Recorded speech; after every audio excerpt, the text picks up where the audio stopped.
Hello friends, हम लोग ने साइंस की वन लाइनर क्वेश्चन की सीरीज़ स्टार्ट की है जिसमें हम लोग अभी फिजिक्स के वन लाइनर क्वेश्चन हम लोग यहाँ देख रहे हैं, जिसका आज यह तीसरा पार्ट है। इसके 2 पार्ट हो चुके हैं। तो चलिए आज के पार्ट में कौन कौन से क्वेश्चन है देख लेते हैं। फर्स्ट क्वेश्चन है, शोर को किस में मापा जाता है? आंसर है डेसिबल। शोर को मापने की जो इकाई है वह है डेसिबल। नेक्स्ट क्वेश्चन है, शाम के समय आवासीय क्षेत्रों में शोर का अनुपात स्तर कितना होता है? तो वह होता है 45 dB का। नेक्स्ट क्वेश्चन है, पराश्रव्य तरंग की आवृत्ति विशिष्ट रूप से कितनी होती है? आंसर है 20 किलोहर्ट्ज से ऊपर। जो पराश्रव्य तरंगें होती हैं उनकी आवृत्ति जो होती है वह होती है 20 किलोहर्ट्ज से अधिक। नेक्स्ट क्वेश्चन है, मनुष्य को ध्वनि कंपन की अनुभूति किस आवृत्ति सीमा में होती है? तो आंसर है 20 हर्ट्ज से 20 किलोहर्ट्ज।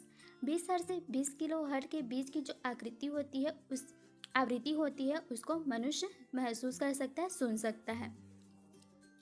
नेक्स्ट क्वेश्चन है, तरंगों की तीव्रता का अनुपात 25:9 है, उनके विस्तार का अनुपात क्या होगा? आंसर हो जाएगा, इनके विस्तार का अनुपात जो है वो 5:3, यानी कि विस्तार का अनुपात का वर्ग जो है उनकी तीव्रता का अनुपात होता है। नेक्स्ट क्वेश्चन है, 0.3 मीटर की तरंग दैर्ध्य वायु में उत्पन्न होती है और यह 300 मीटर पर सेकंड की गति से यात्रा करती है। यह किस प्रकार की तरंग है? तो आप इसे सॉल्व कर लीजिएगा। यहाँ पे आप लोग की हर्ट्ज निकालिए। अब हर्ट्ज निकाल के आप लोग देख लीजिएगा। अगर 20 किलो हर्ट्ज से अधिक आई तो यह हो जाएगी पराश्रव्य तरंगे, और यदि 20 हर्ट्ज से 20 किलो हर्ट्ज के बीच आ गई तो यह होगी श्रव्य तरंगे। तो इसमें श्रव्य तरंगे उत्पन्न होगी। नेक्स्ट क्वेश्चन है, पराध्वनिक विमान डैश नामक एक प्रगाती तरंग पैदा करते हैं, उसे क्या कहा जाता है? आंसर है ध्वनि बूम। पराध्वनिक विमान जो है एक प्रगाती तरंग पैदा करती है, जिन्हें हम ध्वनि बूम के नाम से जानते हैं। नेक्स्ट क्वेश्चन है, दृश्य स्पेक्ट्रम का तरंग दैर्ध्य कितना होता है? आंसर है 3900 एंगस्ट्रॉन से 7600 एंगस्ट्रॉन के बीच होती है दृश्य स्पेक्ट्रम की तरंग दैर्ध्य होती है। नेक्स्ट क्वेश्चन है, तंतु प्रकार के प्रकाश बल्ब में प्रयोग की गई अधिकांश विद्युत शक्ति किस रूप में प्रकट होती है? आंसर है दृश्य प्रकाश के रूप में। तंतु प्रकार के जो प्रकाश बल्ब होती हैं उनमें अधिकांश विद्युत उत्पन्न होती है, उन्हें दृश्य प्रकाश के रूप में हम लोग प्रयोग करते हैं। नेक्स्ट क्वेश्चन है, खुले पाइप से वायु धमन किसका उदाहरण है? आंसर है समदाबी प्रक्रिया। खुले पाइप से वायु धमन किसका उदाहरण है? तो वह उदाहरण है समदाबी प्रक्रिया का। नेक्स्ट क्वेश्चन है, ध्वनि कहाँ से नहीं गुजर सकती? आंसर है निर्वात से। ध्वनि जो है वह निर्वात से नहीं गुजर सकती, क्योंकि ध्वनि को हम लोग को सुनने के लिए किसी न किसी मीडियम की आवश्यकता होती है। अगर वहाँ पे निर्वात होगा, कोई भी मीडियम नहीं होगा, तो ध्वनि हम नहीं सुन सकते। नेक्स्ट क्वेश्चन है, ध्वनि का तारत्व किस पर निर्भर करता है? आंसर हो जाएगा आवृत्ति पर। ध्वनि का तारत्व जो है वह उसकी आवृत्ति पर निर्भर करता है। नेक्स्ट क्वेश्चन है, यदि पूर्ण तरंग दृष्टिकारी फुल वेव रेक्टिफायर की निवेश आवृत्ति इनपुट फ्रीक्वेंसी n है, तो निर्गत आवृत्ति यानी कि आउटपुट फ्रीक्वेंसी क्या होगी? तो उसकी आउटपुट फ्रीक्वेंसी जो होगी वह भी n ही होगी। नेक्स्ट क्वेश्चन है, स्टेथोस्कोप किस सिद्धांत पर काम करता है? आंसर है ध्वनि का परावर्तन।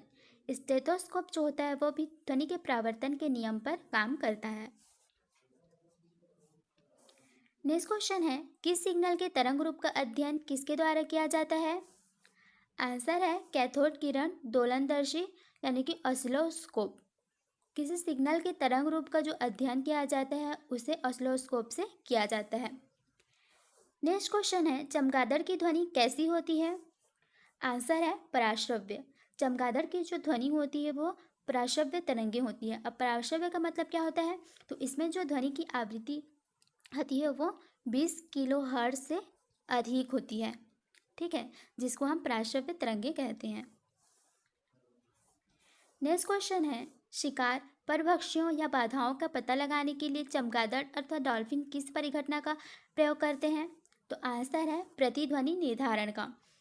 वो लोग चमगादड़ या डॉल्फिन जो होती है वो एक जोर की आवाज़ अपने मुंह से निकालती हैं, जिसके कारण अगर सामने में कोई वस्तु रहती है उससे आवाज़ टकराकर उन तक पहुंच गई तो उनको पता चल जाता है कि सामने कोई वस्तु है। इस प्रकार वे अपना रास्ता बनाती हैं।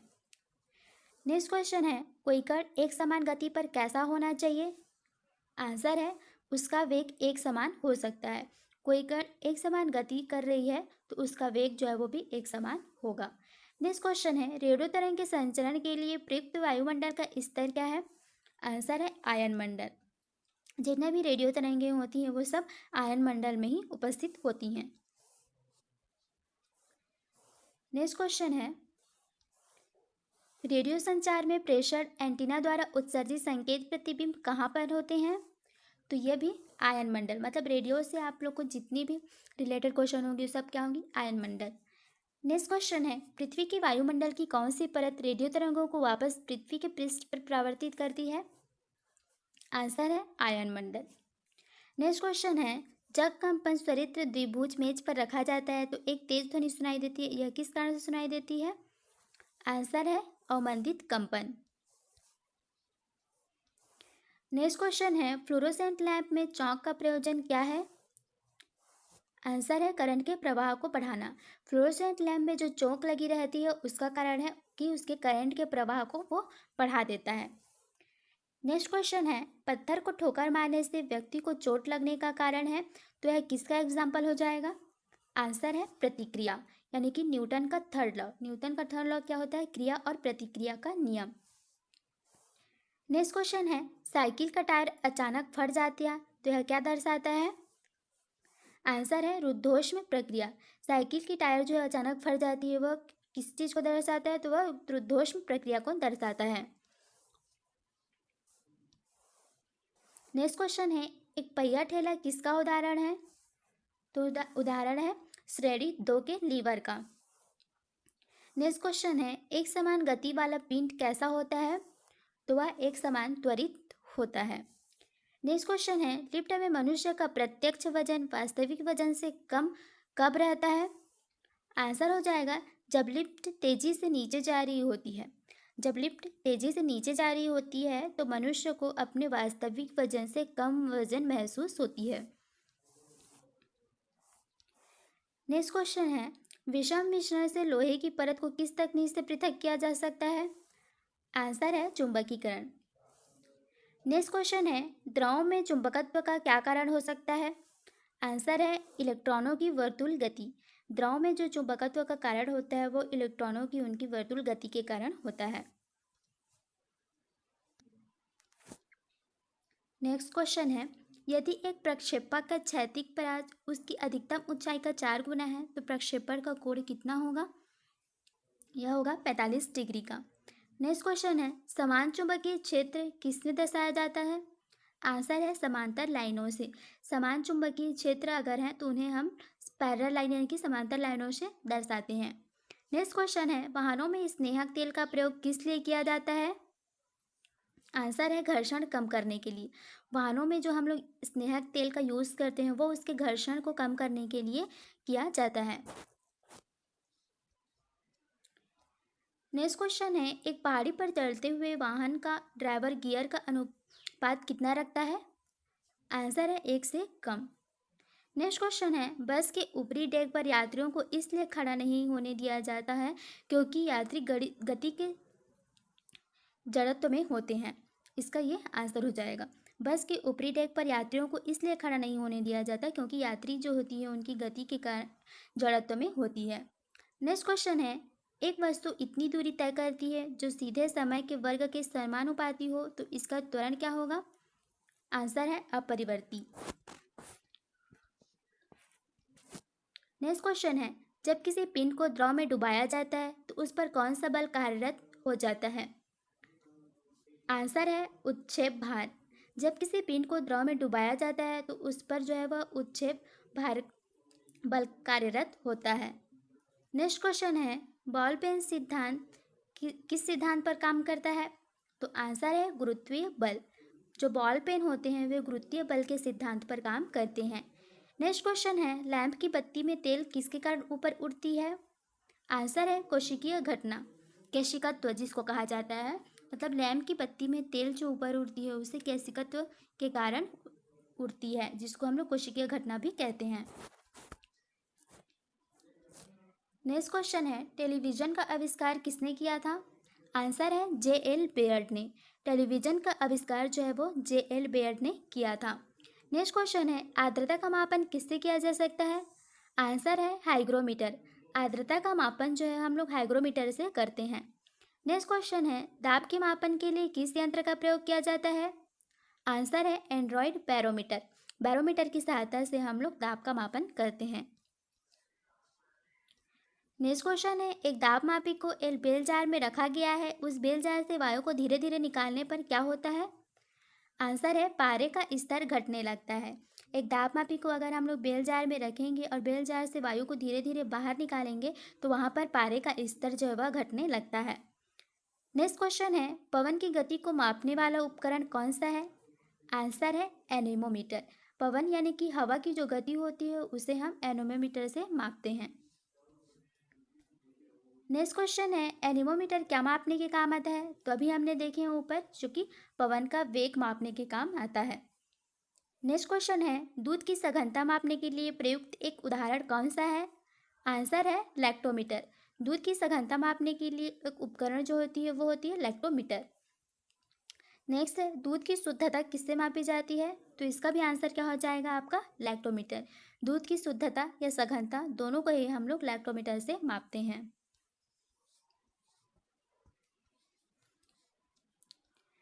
नेक्स्ट क्वेश्चन है, इस्पात के गोले में पदार्थ की मात्रा उसकी क्या होती है? तो आंसर हो जाएगा द्रव्यमान। इस्पात के गोले में जो पदार्थ की मात्रा होती है वह उसकी द्रव्यमान होती है। नेक्स्ट क्वेश्चन है, किसी पिंड का वजन किसके केंद्र से प्रतिक्रिया करता है? आंसर है गुरुत्वाकर्षण और द्रव्यमान। किसी भी पिंड का वजन उसके गुरुत्वाकर्षण और द्रव्यमान से प्रतिक्रिया करता है। नेक्स्ट क्वेश्चन है, एक लकड़ी के टुकड़े को पानी के नीचे पकड़कर रखने पर उस समय कितना उत्प्लवन बल होगा? आंसर है लकड़ी के भार के बराबर।